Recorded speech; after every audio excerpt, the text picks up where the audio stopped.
सभी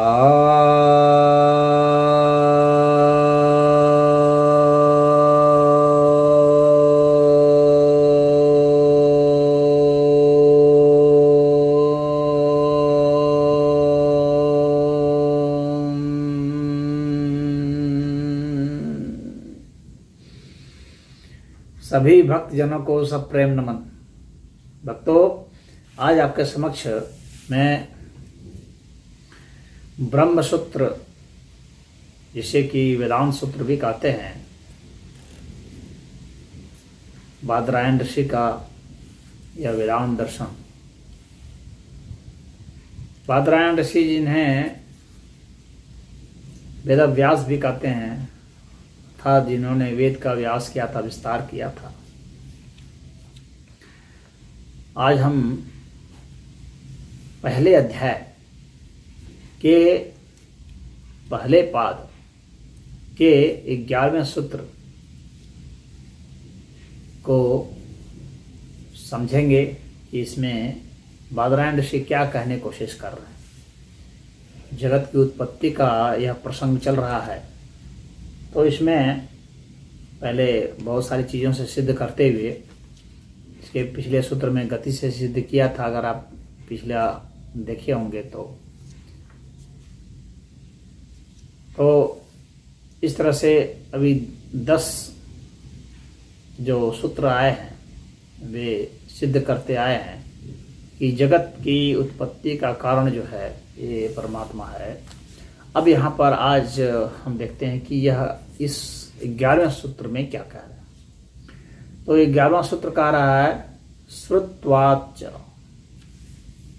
यही सूत्र है। इसका अर्थ होता है श्रुत अर्थात श्रुतियों के द्वारा। तो श्रुतियों द्वारा भी यह कही गई है, ये यहाँ कहना चाह रहे हैं। श्रुतियों अर्थात वेद के द्वारा, उपनिषद के द्वारा भी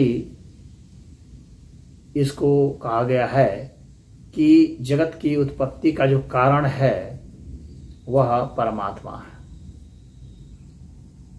तो इसके कारण से यह कहना चाह रहे हैं कि जो आगम होते हैं यहाँ, अर्थात जो प्रमाणिक शास्त्र हैं, वेद को प्रमाणिक शास्त्र माना जाता है, उपनिषदों को प्रमाणिक शास्त्र माना जाता है। गीता भी एक उपनिषद है, उसको एक गीतोपनिषद भी कहा जाता है, वह प्रमाणिक शास्त्र है। तो हालांकि वह स्मृति ग्रंथ में उसका स्थान है, लेकिन फिर भी वह प्रमाणिक ग्रंथ है, क्योंकि स्वयं भगवान ने उसे गाया है। तो यहाँ कहा जा रहा है कि श्रुतियों के द्वारा भी यही कहा गया है। इसी के कारण भी हम यह मानते हैं कि जगत की उत्पत्ति का कारण परमात्मा है, परब्रह्म परमेश्वर हैं।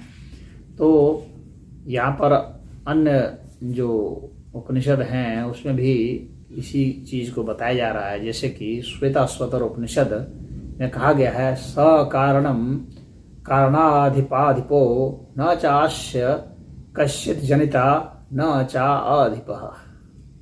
अर्थात वह, यहाँ पर इशारा किया जा रहा है, स जो है यहाँ परमात्मा के लिए है, स यहाँ इशारा किया जा रहा है कि वह परमात्मा, हालांकि परमात्मा शब्द इसमें नहीं है, लेकिन यहाँ स जो स है, तो इससे यही हमें संकेत और इशारे हैं कि वह परमात्मा सबका कारणाधिपाधिपो, यानी सब कारणों का कारण है, यानी परम कारण है, और समस्त कारणों के अधिष्ठाताओं का भी वह अधिपति है।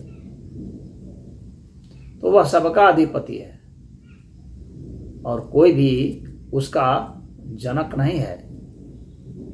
न आचास्य कश्चित जनिता, उसका कोई भी जनक नहीं है, यानी और न ही उसका कोई स्वामी है। न आचाधिपः, उसका कोई स्वामी नहीं है। अर्थात यहाँ पर कहा जा रहा है कि जैसे अगर यह कोई प्रश्न करता है कि ठीक है उसने इसको जना, तो फिर उसको किसने जना? यदि कोई कहता है कि कुछ है तो उसको कोई बनाने वाला है,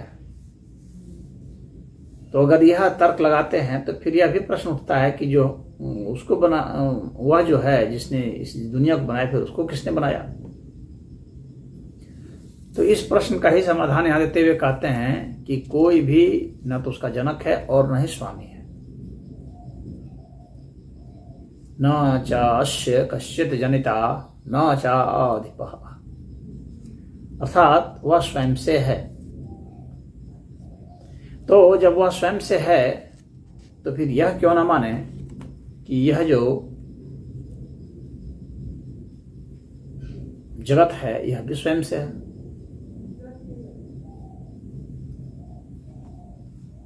तो इसलिए श्रुतियों में ही यह भी कहा गया है कि एतत् उत्तमम सत्यम यत्र किंचित न जायते। यहाँ उत्तम सत्य यही है कि यहाँ कुछ भी जना नहीं गया है। तो फिर यहाँ परमात्मा से इस जगत को जानने का क्या कारण फिर बताया जाता है? जब एक तरफ कहा जा रहा है कि कुछ भी नहीं जना गया, फिर यह कहना कि नहीं वह जना गया, इसको बनाया गया, सृष्टि है इस तरह से, तो क्या यह विरोधाभास नहीं है? तो यह विरोधाभास नहीं है। यथार्थ में तो जैसे उसने कहा एतत् उत्तमम सत्यम यत्र किंचित न जायते, उत्तम सत्य तो यही है कि यहाँ कुछ भी नहीं जना गया। लेकिन फिर भी तो हम कुछ उत्पन्न होते हुए देखते हैं ना, महसूस करते हैं ना कि कुछ उत्पन्न हो रहा है, यानी कुछ रूपांतरित हो रहा है, कुछ बदल रहा है। ये तो हम लोग का प्रमाण है। तो यह जो उत्पन्न हो रहा है भाई, यह भी तो किसी प्रेरणा से हो रहा है ना। तो यह जो उत्पन्न होता हुआ महसूस हो रहा है, इसकी तो यही शाश्वत है, ये लगातार चलता रहता है, होता रहता है, होता ही रहेगा। यह भी अनंत काल से अनंत काल तक है, तो यह भी सनातन है, परिवर्तन होना सनातन है। लेकिन यह जो परिवर्तन हो रहा है, यानी जो उत्पन्न हो रहा है, इसके पीछे भी तो कुछ कारण है, बिना कारण के तो हो नहीं रहा। तो है तो यह सदा से है।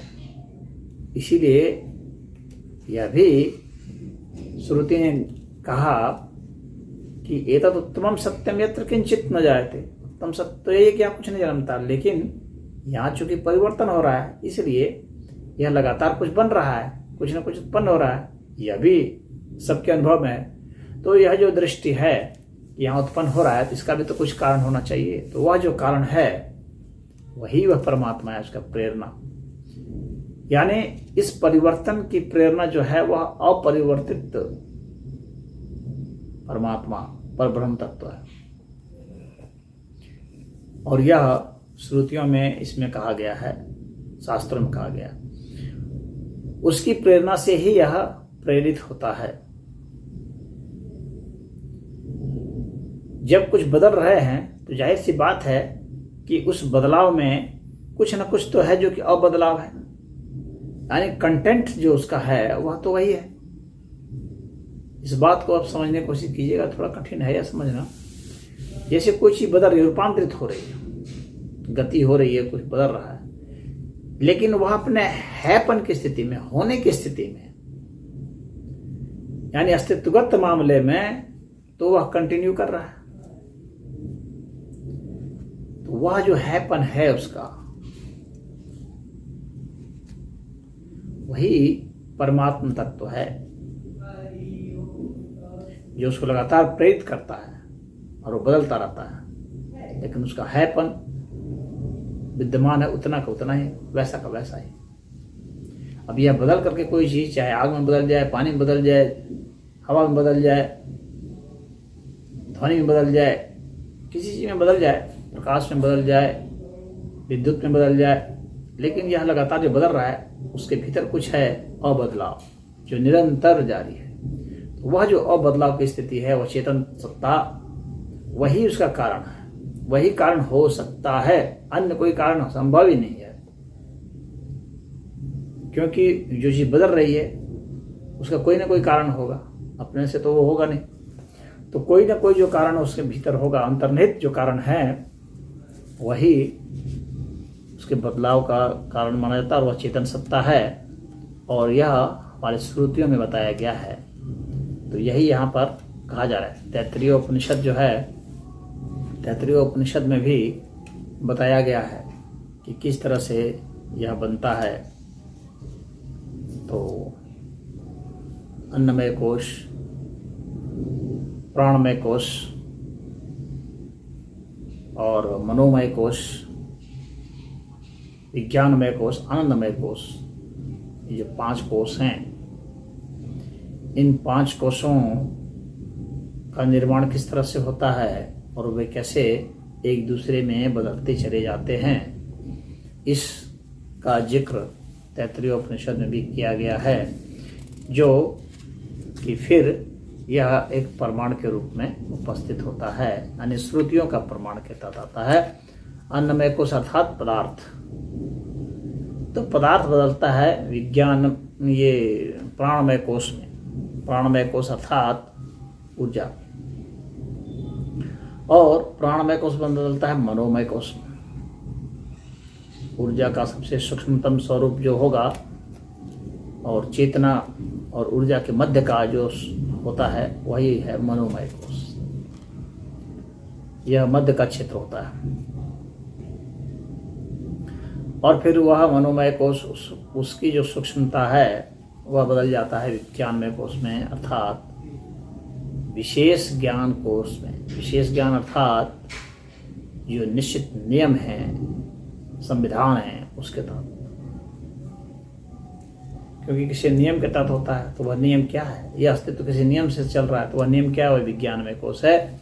और वह विज्ञानमय कोश जो है उसका स्वरूप वह बदलता है किसमें, आनंदमय कोश में। यानी जो हम फील करते हैं, जो महसूस करते हैं, जो अनुभूतियाँ हैं, वह आनंदमय कोश के कारण है। दुख है, दर्द है, जो कुछ भी है उसको हम आनंद ही कहते हैं, इससे आनंद के ही स्वरूप हैं। स्थूल हो जाने के कारण उसको दर्द कहते हैं, सूक्ष्मता में वह आनंद और परमानंद हो जाता है। तो यह जो है यही इस अस्तित्व का सार है, और ये इस तरह से क्रमशः इस तरह से रूपांतरित होता है, उत्पन्न होता है, और उसकी प्रेरणा वही परब्रह्म परमेश्वर होते हैं। तो इसमें इतना ही।